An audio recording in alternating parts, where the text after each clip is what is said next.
السلام علیکم ورحمۃ اللہ وبرکاتہ۔ الحمد للہ رب العالمین، والصلاة والسلام علی امام الانبیاء والمرسلین۔ فقال اللہ تعالی فی شان حبیبہ فی القرآن المجید، فاعوذ باللہ من الشیطان الرجیم، بسم اللہ الرحمن الرحیم۔ ان اللہ وملائکتہ یصلون علی النبی یا ایہا الذین آمنوا صلوا علیہ وسلموا تسلیما۔ اللہم صل علی سیدنا وشفیعنا وحبیبنا وطبیبنا ومولانا محمد وآلہ وصحبہ افضل صلواتک وعدد معلوماتک وبارک وسلم۔ اسلام سلامتی والا مذہب ہے اور اسلام میں فساد کی، جنگ و جدال کی کوئی جگہ نہیں، یہ سراپا سلامتی ہے۔ لیکن آپ غور کیجئے گا، بسا اوقات جو اسلام کی شبیہ پیش کی جاتی ہے کہ تلوار کی نوک پر پروان چڑھا، یہ پیش کرنے والے کہیں پر بھی آج تک یہ ثابت نہیں کر پائے اور نہ صبح قیامت تک ثابت کر پائیں گے۔ آج ہم آپ کی خدمت میں اسلام کا وہ عظیم معرکہ، اسلام کا وہ عظیم غزوہ یعنی غزوہ بدر کے بارے میں اہم باتیں پیش کرنے کی سعادت حاصل کر رہے ہیں۔ اب لفظ جنگ، لفظ لڑائی میں دو طرح کی باتیں ہوتی ہے، ایک ہوتا ہے ڈیفنس میں لڑنا، ایک ہوتا ہے افنس میں لڑنا۔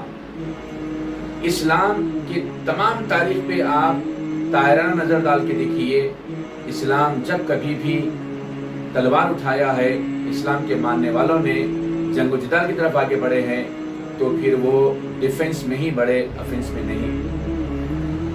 آئیے سب سے پہلے چند امپورٹنٹ باتیں آپ کی خدمت میں عرض کروں۔ ایسی جنگ جس میں حضور اکرم صلی اللہ تعالیٰ علیہ وسلم بنفس نفیس موجود ہوں یعنی شریک ہوئے ہوں، اس کو غزوہ کہتے ہیں۔ ایسی جنگ جس میں آپ صلی اللہ علیہ وسلم خود موجود نہ ہو بلکہ فوج روانہ فرمائے ہیں تو اسے سریہ کہتے ہیں۔ سریہ میں ڈیسنٹرلائزیشن ہوتا ہے، ایک مین گروپ ہوتا ہے، ایک سب گروپ ہوتا ہے، اس میں تعداد 100 ہوتی ہے، اور اگر فوجیوں کی تعداد 500 ہوں تو اسے منر کہتے ہیں یا منر کہتے ہیں۔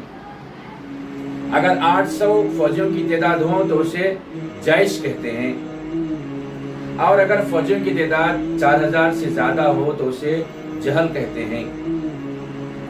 جملہ غزوات جو پیش آئے اسلام میں 27 یا بعض روایتوں میں 24 کہا گیا ہے اور بعض روایتوں میں 21 کہا گیا ہے۔ اب آئیے غور کیجئے گا، جیسے میں نے بات آپ کے سامنے رکھی، بات آگے بڑھانے سے پہلے یہ بات کلیئر کر دوں کہ اسلام نے افینس میں اپنے آپ کو جنگ میں نہیں جھونکا، ڈیفنس میں لڑے۔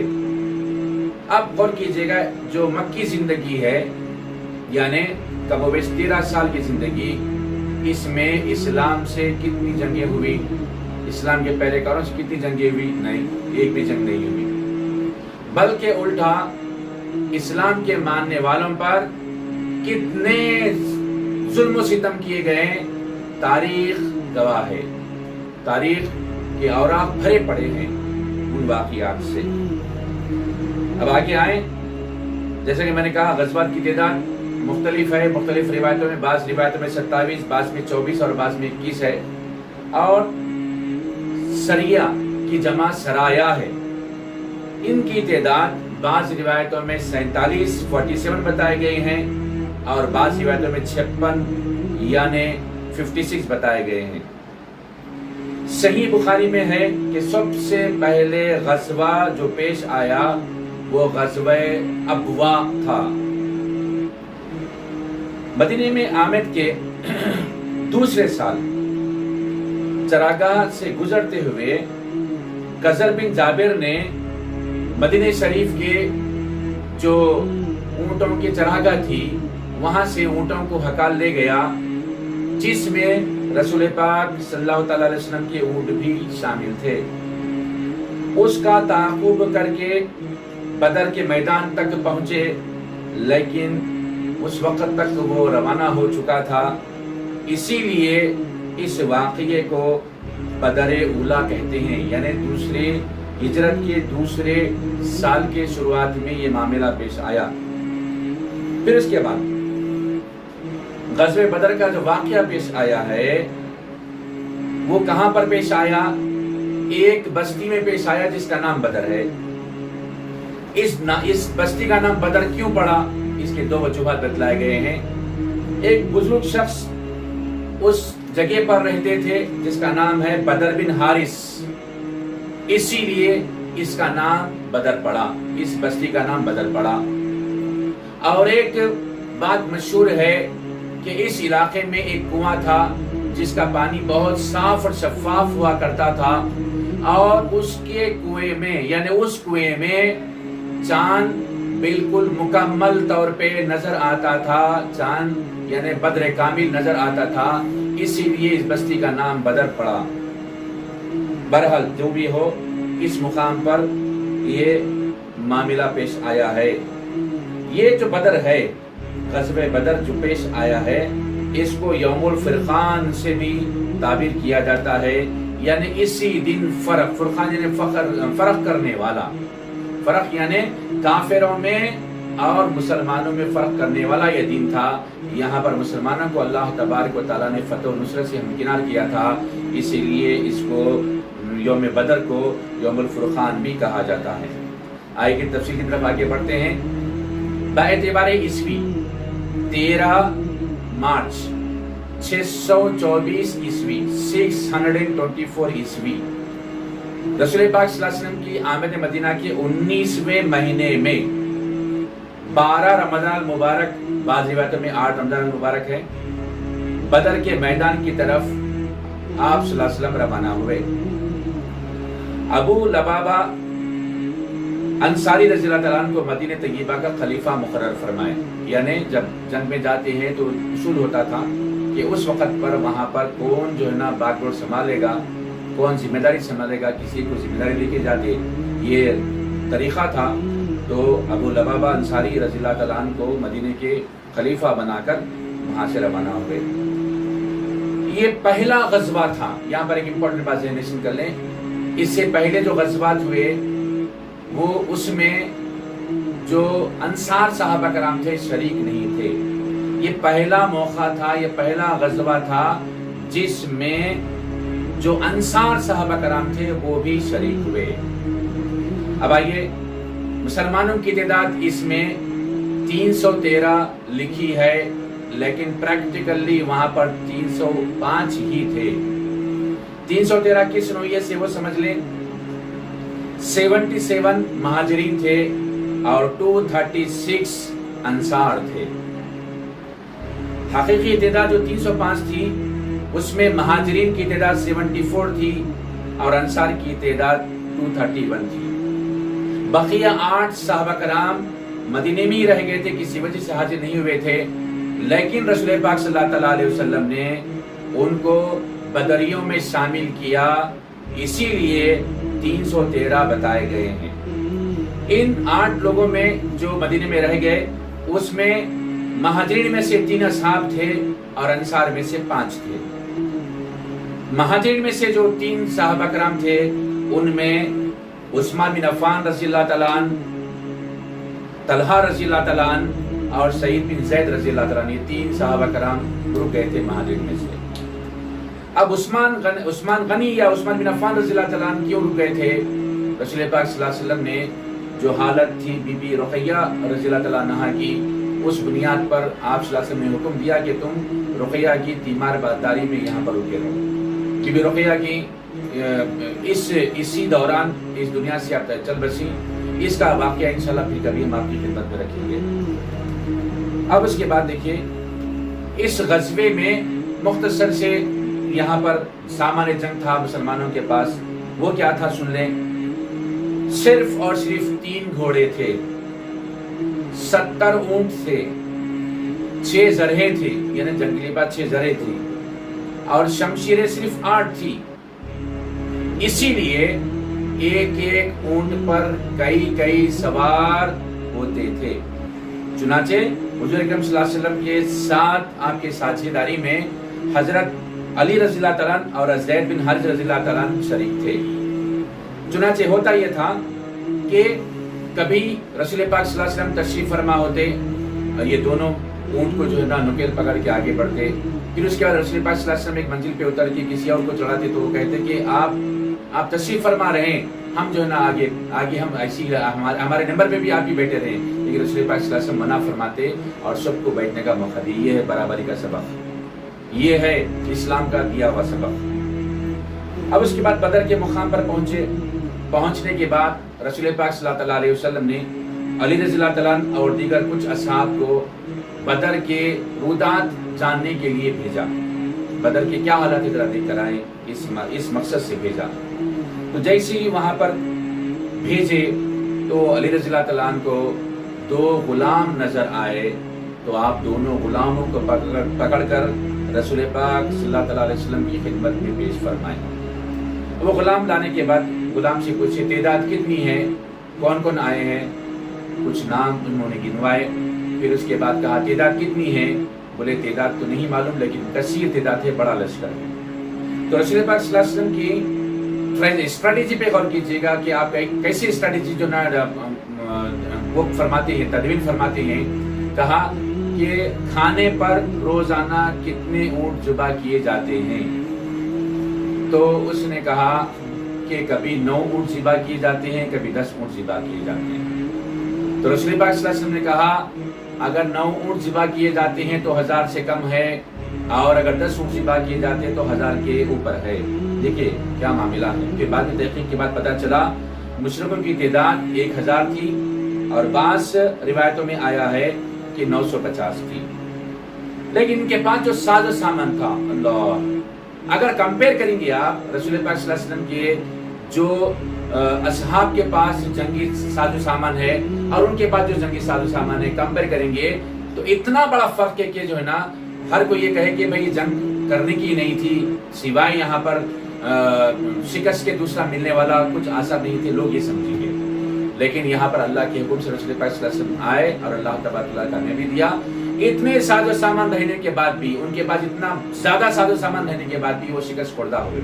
तो आइए उनके पास क्या सामान था। उनके पास खास 100 घोड़े थे उनके पास। हमारे पास सिर्फ 3 घोड़े थे, उनके पास 100 घोड़े थे। उनके पास 700 ऊंट थे, हमारे पास कितने ऊंट थे आपने भी सुना कि हमारे पास सिर्फ और सिर्फ 70 ऊंट थे, उनके पास 700 ऊंट, एक्जैक्टली 10% थे हमारे पास। और हमारे पास जंगी लिबास 8 थे, उनके पास जितने आदमी हैं उतने जंगी लिबास थे। देखिए गौर कीजिएगा, गौर करने की बात है कि उनके पास इतना साजो सामान और जंग की तैयारी के साथ आए हैं। और मुसलमान जंग की तैयारी भी करें तो कैसे करें, वैसे तो ये अनप्लान्ड जंग थी, तो इतना ज़्यादा मनसूबाबंदी के साथ प्लानिंग के साथ जंग नहीं हुई थी। लेकिन फिर भी गौर कीजिएगा कि अल्लाह तबारक व तआला ने कैसे फतह व नुसरत से हमकिनार किया। हुज़ूर अकरम सल्लल्लाहु अलैहि वसल्लम के जुमला तफसीलात दुश्मन के काफिले की खबरें मालूम हुई तो आपने जो ना क्या क्या जो ना दुआ फरमाई है। जैसे वहाँ पर मालूम हुई तफसीलात तो आपने दुआ फरमाई। क्या दुआ फरमाई? ऐ अल्लाह, मुसलमान प्यादा हैं, अपने फजल से उन्हें सवार कर दे। ऐ अल्लाह, ये भूखे हैं, इनके शिकम सैर कर दे। ऐ अल्लाह, ये उड़ियां है, उन्हें लिबास दे दे। ऐ अल्लाह, ये फकीर हैं, इन्हें तमंगर कर दे। चुनाचे जब मदीना वापिस हुए तो ये सारी दुआएं शर्फ कबूलियत तो पहुंची, लोगों ने देखा सारी दुआएं जो रसूल पाक सल्लल्लाहु अलैहि वसल्लम ने दुआ फरमाई वो सारी की सारी पूरी हुई। अब आगे आइए, रसूल पाक सल्लल्लाहु अलैहि वसल्लम बदर के मैदान में, अभी सब बंदी से पहले आप सल्लल्लाहु अलैहि वसल्लम के हाथ में एक छड़ी थी वो छड़ी से आप जो है ना एक एक इशारा फरमाते थे कि यहाँ पर फलां गिर के मरेगा, यहाँ पर फलां गिर के मरेगा, यहाँ पर फलां की लाश होगी, यहाँ पर फलां की लाश होगी, यहाँ पर फलां बिन फलां की लाश होगी, ऐसी जनाब फरमाते थे। फिर उसके बाद सब बंदी के लिए हुक्म दी। जब सब बंदी हुई तो सवाद रज़ी अल्लाह तआला का एक वाक़या यहाँ पर पेश आया। सवाद रज़ी अल्लाह तआला की क्या वाक़या पेश आया कि सवाद रज़ी अल्लाह तआला सबसे थोड़ा आगे थे। तो रसूल पाक सल्लल्लाहु अलैहि वसल्लम ने छड़ी से आपके पेट पे थोड़ा सा ऐसा मार करके कहा कि सवाद तुम सबसे आगे आए, पीछे हटो। रसूल पाक सल्लल्लाहु अलैहि वसल्लम की खिदमत बाबरकत में आपने मारोजा रखा। आप यहाँ पर आए हैं हक को पहुँचाने के लिए और अदालत को कायम करने के लिए। आपने मुझे मारा, मुझे किसास चाहिए, बदला चाहिए। साहबा करम सजदर हो गए कि सवाद को क्या होगा, ये क्या कह रहे हैं। रसूल पाक सल्लल्लाहु अलैहि वसल्लम ने कहा ठीक है, लीजिए अपना बदला पूरा कर लीजिए। हाथ में लकड़ी छड़ी दिए। फिर इसके बाद जब आप जुब्बे मुबारक उठाए तो आपने जुब्बे मुबारक उठते ही पेट को चूम लिया और गले से लगे बोले कि अल्लाह के रसूल सल्लल्लाहु अलैहि वसल्लम, मैं चाहता था आपके करीब होना, मैं चाहता था आपको बोसा देना और मैं मौके की तलाश में था। मेरा कोई इरादा नहीं था क़सास लेने का, लेकिन ये मेरा इश्क का मामला है, मैं चाहता था आपसे मिलना। तो ये मुझे मौका अल्लाह ताला ने इनायत फरमाया। कितनी बड़ी बात है, कैसी दीवानगी मोहब्बत थी साहबा करम की, गौर कीजिएगा।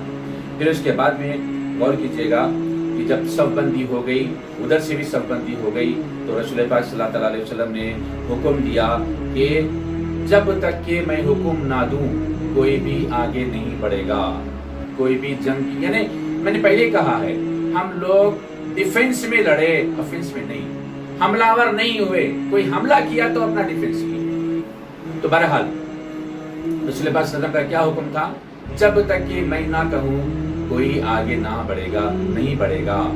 चुनाचे कुफार मुशरिकीन के तरफ से 3 लोग आगे आए, 3 लोग मुकाबले के लिए आए।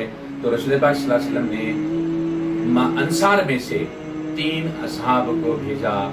तो उन्होंने पूछा तुम कौन हो, उन्होंने अपना तारुफ दिया और कहा कि अंसार है।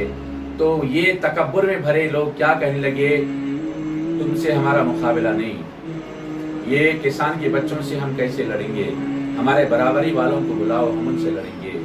जो महाजरीन ने उनको बुलाओ, हम उनसे मुकाबला करेंगे। तुमसे मुकाबला क्या होगा, तुमसे मुकाबला हम क्या कर सकेंगे। चुनाचे रसूल पाक सल्लल्लाहु अलैहि वसल्लम को मालूम हुआ तो आपने 3 असहाब को भेजा और 3 असहाब आकर के मुकाबला किया, जिसमें अली रज़ी अल्लाह भी शामिल थे। मुकाबला किया और तीनों को कत्ल कर दिया। फिर उसके बाद एक वाक़या पेश आया।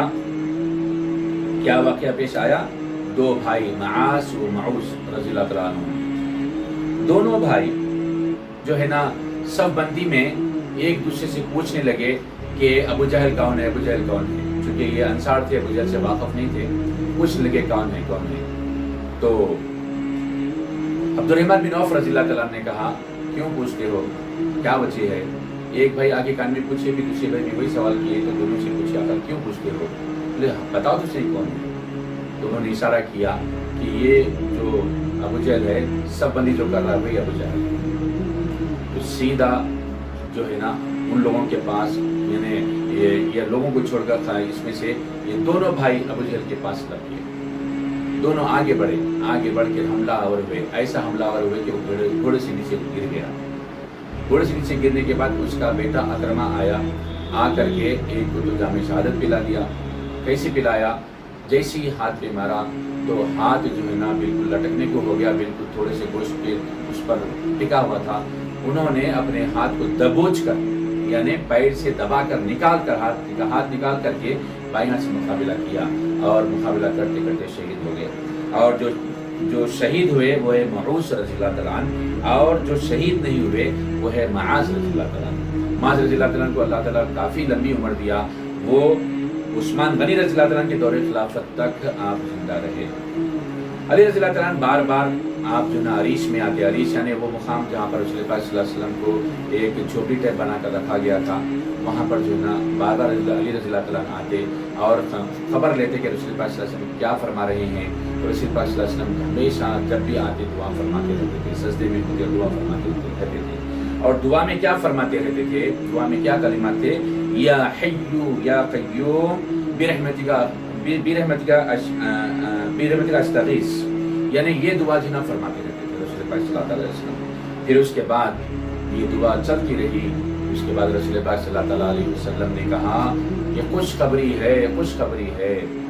لوگوں نے کہا کیا خوشخبری ہے؟ رسول پاک صلی اللہ علیہ وسلم نے فرمایا اللہ تبارک و تعالیٰ نے ملائکہ کی جماعت کو بھیجا ہے، الحمدللہ یہ خوشخبری ہے۔ پھر ملائکہ کی جماعت آنے کے بعد میں کیا ہوا؟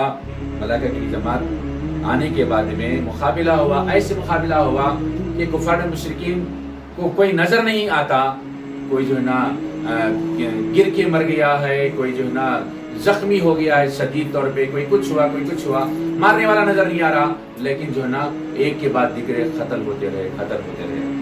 پھر اس کے بعد جو جملہ شہید جو ہوئے ہیں، یعنی مسلمانوں میں جو شہید ہوئے ہیں وہ 14 اصحاب اکرام ہیں جو شہید ہوئے، صرف 14۔ دیکھیے خون خرابہ کتنا ہوا، غور کیجیے گا۔ ہمارے تعداد کتنی تھی؟ 313، یعنی پریزنٹ 305 ہی تھی۔ 305 میں صرف اور صرف 14 شہید ہوئے۔ ان 14 میں مہاجرین میں سے 6 تھے اور 8 انصار میں سے تھے۔ اس کے علاوہ جو بدر میں کفار مشرکین میں سے جو شہید ہوئے، جو مارے گئے، قتل کیے گئے، وہ تھے صرف 70 تھے۔ دیکھیے غور کیجیے گا، ساروں کو مار کے ختم نہیں کر دیے۔ اسلام امن پسند ہے، امن کی دعوت دیتا ہے، امن کے سبق پر عمل کرتا ہے، چنانچہ صرف 70 لوگ کو ہی قتل کیا گیا، یعنی 70 لوگ ہی مارے گئے، اور 70 لوگ کو گرفتار کرنے میں کامیابی ملی، یعنی جنگی قیدی بنایا گیا 70 لوگ۔ 70 لوگ مارے گئے اور 70 لوگ کو گرفتار کر کے لایا گیا۔ اب آئیے رسول پاک صلی اللہ علیہ وسلم جو ارشاد فرمائے تھے، کیا ارشاد فرمائے تھے کہ فلاں جگہ فلاں کی لاش رہے گی، فلاں جگہ فلاں گر کے مرے گا، فلاں جگہ فلاں مرے گا۔ ان جگہوں پر گئے تو جگہ پہ جا کے دیکھتے کیا ہے کہ جس جگہ پر آپ صلی اللہ علیہ وسلم نے حکم فرمایا تھا کہ یہ فلاں یہاں مرے گا، فلاں کی لاش یہاں ہوگی، فلاں کی لاش وہاں ہوگی، وہی معاملہ تھا، وہی تھا۔ صحابہ کرام نے دیکھا جیسے ہو بہو وہی معاملہ پہ جیسا آپ صلی اللہ علیہ وسلم کا ارشاد مبارک تھا، ویسی وہ وہیں مر کے پڑا ہوا تھا، وہی مر کے پڑا ہوا تھا۔ اب اس کے بعد میں رسول پاک صلی اللہ علیہ وسلم کی عادت شریفہ تھی، جب فتح و نصرت نصیب ہوتی تو اسی مقام پر آپ 3 دن تشریف فرما ہوتے تھے، 3 دن وہیں پر آپ تشریف فرما ہوتے تھے۔ وجہ یہ ہے کہ 3 دن وہاں پر رہنے کے بعد ماں بعد جنگ کے جو حالات ہیں وہ حالات کو جان کے وہاں کرنا ہے، لاشیں پڑی بھی ہوتی ہے، وہ لاشوں کو دفن کرنا، اور مال غنیمت جو ہوتا ہے اس کا حساب کتاب وغیرہ جو بھی جیسے بھی معاملات تھے اس کو اکٹھا کرنا، حساب کتاب خیر مقام پہ آنے کے بعد ہوتا ہے۔ جیسے بھی ہو 3 دن آپ توقف فرماتے تھے، تو چنانچہ 3 دن آپ وہیں پر رہے، اور تیسرے دن جب نکلنا تھا لوگ سمجھ رہے کہ آپ صلی اللہ علیہ وسلم یہاں سے روانہ ہو رہے ہیں، لیکن آپ سیدھے عمر رضی اللہ تعالیٰ وغیرہ کو لے کر کے کنویں کے پاس گئے جہاں پر کفار مشرکین کی لاشوں کو ڈالا گیا تھا۔ کفار مشرکین کی جو لاشوں کو ڈالا گیا تھا وہاں پر آپ تشریف فرما ہو کر کہتے ہیں فلاں بن فلاں، کیا میں نے نہیں کہا تھا کہ اسلام قبول کر لے امن میں آ جائے گا؟ فلاں بن فلاں، کیا تو نہیں چک لیا کہ جو نا عذاب کیسا تجھ کو دیا جا رہا ہے؟ فلاں بن فلاں، تیری کیا کیفیت ہو رہی ہے؟ تو یہ سارے معاملات دیکھ کے عمر رضی اللہ تعالیٰ عنہ سوال کرنے لگے، اللہ کے رسول صلی اللہ علیہ وسلم یہ تو مر گئے ہیں، ان کے جسم میں روح باقی نہیں رہی، تو پھر یہ کیسے سنیں گے، کیسے سمجھیں گے؟ تو آپ صلی اللہ علیہ وسلم نے کہا خدا کی قسم جس کے قبضے قدرت میں محمد کی جان ہے، یہ تمہارے سے زیادہ سننے والے۔ اب یہاں پر بہت ساری باتیں، بہت سارے عناوین نکل کے آتے ہیں۔ اب یہاں پر وہ جو قائل نہیں ہوتے ہیں، یعنی زندہ ہونے کے مرنے کے بعد زندہ، جیسے شہداء کی زندگی کی اور جو نا اولیاء اللہ کی زندگی کے جو قائل نہیں ہوتے ہیں، ان کے لیے سبق ہے۔ یہاں پر آپ صلی اللہ علیہ وسلم فرماتے ہیں یہ کس سے فرما رہے ہیں؟ یہ مومنین سے نہیں فرما رہے، یہ کفار مشرکین سے فرما رہے ہیں، یعنی کفار مشرکین کی ارواح جسم سے نکلنے کے بعد وہ سن سکتے ہیں، تو کیا ایک ولی، کیا ایک شہید نہیں سن سکتا؟ یہ اختلافی بات ہے، ہم اس پر گفتگو طویل نہیں کریں گے، بالکل الگ بات ہے، اس کو جو ہے نا الگ سے عنوان سے کبھی اگر ضرورت پڑی تو انشاءاللہ آپ کے سامنے پیش کریں گے۔ تو بہرحال رسول پاک صلی اللہ علیہ وسلم پھر اس کے بعد وہاں سے جو ہے نا روانہ ہوئے، روانہ ہونے کے بعد آئے اور اس موقع پر یعنی بدر کے ذیشان موقع پر آپ نے جو ہے نا چند باتیں صحابہ کرام جو جنگ میں شریک تھے ان کے لیے فرمایا. آپ صلی مثال فرماتے ہیں بدر میں شریک ہوئے اور بدر میں شریک نہ ہوئے دونوں برابر نہیں ہو سکے. بخاری شریف میں حدیث موجود ہے. جو بدر میں شریک ہوئے اور جو بدر میں شریک نہیں ہوئے دونوں برابر نہیں ہو سکتے. پھر اس کے بعد اور ایک موقع پہ اور ایک جگہ ارشاد فرماتے ہیں اللہ نے تم پر جنت واجب کر دی ہے. اللہ نے تم پر جنت واجب کر دی ہے. اور ایک حدیث ایک موقع پہ ارشاد فرماتے ہیں کہ حارثہ رضی اللہ تعالیٰ عنہ جام شہادت پیے تھے میدان بدر میں. تو اس موقع پر وہ تو جام شہادت پیے ہیں. جیسی مدینہ شریف تشریف لائے تو ان کی والدہ محترمہ آئی, آ کر کے سوال کرنے لگی میرا بیٹا کہاں پر کس مقام پر ہے. اگر وہ جنت میں ہے تو میں خوشی مناؤں گی, اگر وہ جنت میں نہیں ہے تو میں خوب روں گی, اتنا روں گی کہ آپ میرے رونے کو دیکھیں گے. شاید اتنا رونا کسی کا آپ نے نہیں دیکھا ہوگا, میں اتنا روں گی. تو آپ صلی اللہ علیہ وسلم تبسم فرمائے اور کہا کہ نہیں, تمہارا بیٹا جنت کے اعلیٰ مقام جنت الفردوس میں, جنت کے نام کے ساتھ آپ ارشاد فرمائے کہ تمہارا بیٹا جنت الفردوس میں ہے. آئیے اس کے بعد جو بھی خلفاء راشدین گزرے ہیں, اکثر خلفاء راشدین کے دور تک بعض بدری صحابہ کرام رہے ہیں, جو بھی گزرے ہیں ہر دور میں ان کو بڑی عزت اور احترام سے کہا جاتا, دیکھا جاتا تھا, بڑا احترام کیا جاتا تھا. اس کو تمام وہ اصحاب جو بدر میں شریک ہوئے. اور عمر بن خطاب رضی اللہ تعالیٰ عنہ نے جو بدر میں شریک ہوئے ہیں ان کے لیے تو بھاری وظیفے مقرر کرے, بھاری یعنی بہت زیادہ مقدار پہ وظیفے ان کو بجائے دیتے تھے. اب دیکھیے یہ سارے جو ٹیکنیکل اس پہ جو نا سارے جو نا ٹیکنیکل پوائنٹس یا پھر جو نا عدد و شمار میں نے رکھے ہیں آپ کے سامنے, یعنی اپنی تحقیق اور اپنی دانش کے مطابق جو آج میں نے رکھے ہیں, یہ سارے واقعے بدر سے ہم کیا سبق ملتا ہے. رمضان کی 17 کو بدر کے مقام پر یہ جو نا جنگ ہوئی ہے, اور ایسے موقع پر بالکل خلیل تعداد میں صحابہ کرام, خلیل تعداد میں جانور, خلیل تعداد میں جنگی سامان, اس کے باوجود بھی اللہ تعالیٰ فتح نصرت سے ہم کو کنار کیا. اور وہاں پر کثرت تھی, جانوروں کی بھی کثرت تھی, لوگوں کی بھی کثرت تھی, اور اس کے علاوہ لوگوں کو اکسانے کے لیے, ان کو جو ہے نا جنگ کے اوپر مائل کرنے کے لیے ناچنے گانے والیاں بھی تھیں, جو ناچ گا کر اسلام کے خلاف سناتی تھی اور تیز دلاتی تھی کہ تم کیسے مرد تم جاؤ اور جامع شہادت پیو. اس طریقے سے ان کے پاس ساز و سامان سب کچھ تھا, لیکن پھر بھی اللہ تبارک و تعالیٰ نے فتح مسلمانوں کے نام کر دی. الحمدللہ ثم الحمدللہ. اس سے سبق یہی ملتا ہے کہ جب اللہ کی مدد و نصرت آتی ہے تو دنیا ایک طرف ہو جائے تو اللہ کی نصرت جس کے ساتھ ہے وہی کامیابی و کامیابی حاصل کرتا ہے. یہی بدر کا ہم کو میسیج ہے.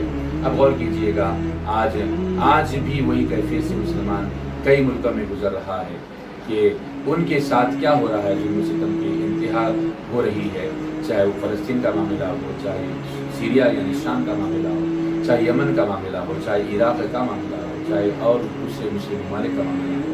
اللہ تبارک و تعالیٰ جب تک ان کو آزمائش میں رکھا ہے, جب اللہ تعالیٰ کی فتح و نصرت آئے گی, اللہ تعالیٰ کی مدد آئے گی, تو اللہ تبارک و تعالیٰ کامیابی سے ہمکنار کرے گا. اللہ تبارک و تعالیٰ سے دعا ہے کہ رسول اللہ صلی اللہ علیہ وسلم کے سبق طفل میں ہم کو صحیح راستے پر صراط مستقیم پر چلنے کی عادت پر نصیب فرما. رسول اللہ صلی اللہ علیہ وسلم کے سبق طفل میں ہم سبوں کو راہ راست پر ہمارے آخری دم تک چلنے کی اعلیٰ توفیق نصیب فرما. تمام والوں کے مسلمانوں کی جانوں کی, مالوں کی, عزتوں کی, عصمتوں کی, آبروں کی حفاظت فرما. تمام والوں کے مسلمانوں میں جو پریشان حال ہے ان کی پریشانی کو دور فرما دیجیے. تمام والوں کے مسلمانوں میں جو مقروض ہیں قرضوں کے بدو ان کا فرما دیجیے. تمام والوں کے مسلمانوں میں جو بیمار کو شفا کاملہ عاجلہ دائمہ مستدامہ نصیب فرما دیجیے. تمام عالم کے مسلمانوں کو صحت کی عزت کی زندگی اور ایمان کی نصیب فرمائیے. رسول پاک صلی اللہ علیہ وسلم کے صدقے طفل میں جہاں کہیں بھی مسلمان یہ مصیبت سے دوچار ہے, کووڈ-19 کرونا وائرس سے پریشان ہے, میرے مولا ان کی پریشانی کو دور فرما دیجیے. میرے مولا ان کی پریشانی کو دور فرما دیجیے. میرے مولا مسلمانوں کی معیشت تباہ ہو رہی ہے, ان کی مسلمانوں کی معیشت خصوصی طور پر صحیح فرما دیجیے. عمومی طور پہ تمام انسانوں کے لیے یہ معیشت کے جو خطرناک نتائج آنے والے ہیں میرے مولا یہ نتائج کو آپ اچھے نتائج میں بدل دیجیے. رسول پاک صلی اللہ علیہ وسلم صدقے کے فلم میں ہم سبوں کو صحت کے ساتھ عزت کی زندگیاں اور ایمان کی بہت سے فرمائیے. بجاہ طٰہٰ و یاسین صلی اللہ علیہ وسلم بفضل سبحان ربک رب العزة عما یصفون وسلام علی المرسلین والحمد للہ رب العالمین.